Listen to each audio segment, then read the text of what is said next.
बल्कि एक मर्तबा ऐसा हुआ कि उसके कमरे से उसके शोर की आवाज नहीं आई, तो सुबह हजरत इमाम आजम ने अपने साथियों से, अपने पड़ोसियों से पूछा कि भाई ये घर जो रात में ये बंदा चीखता था, शराब पी के चिल्लाता था, रात को आवाज नहीं आई, क्या माजरा है? कहा हुजूर पुलिस वाले उसको पकड़ के ले गए, बहुत बदमाशियां करता था, आपके पड़ोस में रहने के बावजूद भी वो सुधरता नहीं था, पुलिस पकड़ ले गई। पुलिस के अहलकार आए, उठा ले गए। हम होते तो कहते हमारी बदुआ का असर है। अल्लाह ये मेरे सब्र का जो है ना वो पैमाना लबरेज हो गया था, इसलिए नतीजा खुद ब खुद दिख गया। मगर मंजिल इश्क में तस्लीम और रजा मुश्किल है, जिनके रुतबे हैं सिवा उनको सिवा मुश्किल है। नतीजा हजरत इमाम आजम अबू हनीफा जो जल्दी खलीफा के दरबार में जाते ही नहीं थे, गवर्नर बुलाता रहता मगर इमाम नहीं जाते, लेकिन उस दिन आपने पैगाम भिजवाया, खलीफा वक्त को कहो कि अबू हनीफा उससे मिलने आ रहा। खलीफा खुश हो गया, इमामों का इमाम हमसे मुलाकात करने के लिए आ रहा। हाँ हजरत ने पैगाम भिजवाया कि आपसे मिलने आ रहे। गवर्नर साहब ने कहा देखो मेरे महल की कालीन जहां से शुरू ना हो जाए वहां तक इमाम आजम अबू हनीफा की सवारी को आने देना, इसलिए कि वो हमारे सरों के ताज हैं, वो हमारे इमामों के इमाम हैं, उनका उम्मत पे एहसान है, वो नौमान है, उन्हें आने देना।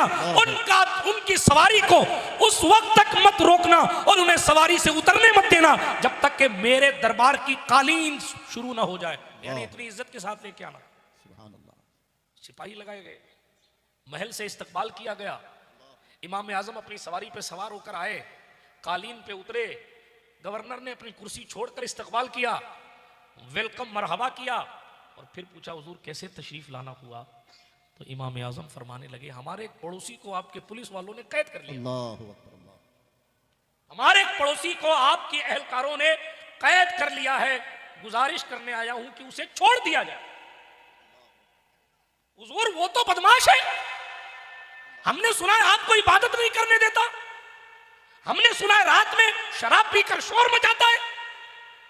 इमामुल अइम्मा ने फरमाया सारी बातें ठीक है मगर वो मेरा पड़ोसी है। अल्लाहु अकबर, अल्लाहु अकबर, सुभान अल्लाह। आज भाई के खिलाफ झूठी एफआईआर और मुखबिरियों के लिए 2 रुपए के लिए मुखबिरियां करने वाले लोग, झूठी शान और शौकत के लिए, झूठी शान और शौकत के लिए अपना वकार और अपनी इज्जत बेच देने वाले लोग कहते हैं हमारा वकार कहां चला गया?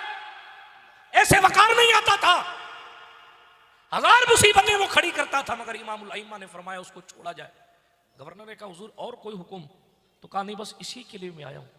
गवर्नर ने कहा कमाल है, हम आपको इतनी मोहब्बतों और मेहनतों से बुलाते हैं, आप नहीं आते, लेकिन एक शराबी के लिए आप आ गए।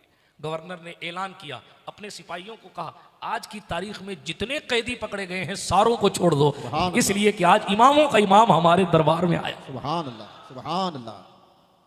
इधर ऑर्डर पास करवाया, वापस अपनी सवारी पर बैठकर चल पड़े। उस शराबी पर यह भी नहीं जताया कि देख मेरी इतनी चलती है, मैं चाहता तुझे कभी उठवा लेता मगर ये मेरी शराब नहीं, हरगिज नहीं। उसको एहसास तक नहीं होने दिया कि तुझे मैंने छुड़ाया है। वापस अपनी सवारी पर बैठे और निकलने लगे। उतने में वो कैदी छूट चुका था, वो दौड़ता भागता आपकी सवारी की पांव पकड़ के बैठ गया। हजरत इमाम साहब फरमाने लगे रज़ी अल्लाह ताला क्या मुझसे कोई गलती हो गई? अब भी ये कह रहे हैं क्या मुझसे कोई गलती हो गई?